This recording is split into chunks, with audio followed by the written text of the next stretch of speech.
Imaginez că în momentul în care au primit acest assignment, această temă, creierul lor a înghețat câteva minute, după care cred că s-au compus imediat, pentru că nu au la dispoziție decât 48 de ore în care să scrie un scenariu, să vină cu o idee bună, să îl filmeze, să îl monteze, să îl postproducă, să adauge sunet. Și din punctul ăsta de vedere, da, cred că e o performanță și oricum e un proiect unic în România, proiectul ăsta de 48 de ore, care, din punctul meu de vedere, e un proiect care trebuie salutat, odată pentru că demonstrează că în România, într-o țară în care majoritatea filmelor care se fac cu buget de la stat, iată că e posibil să faci scurtmetraj în regim independent, în regim underground, chiar și cu constrângerile de care am vorbit. Cred că e un proiect care trebuie să meargă mai departe și trebuie să devină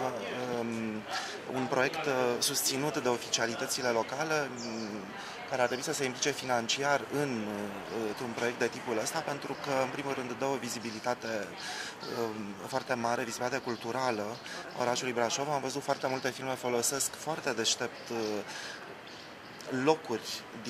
din Brașov, cunoscute și mai puțin cunoscute. Se pare că organizatorii au făcut o treabă foarte bună.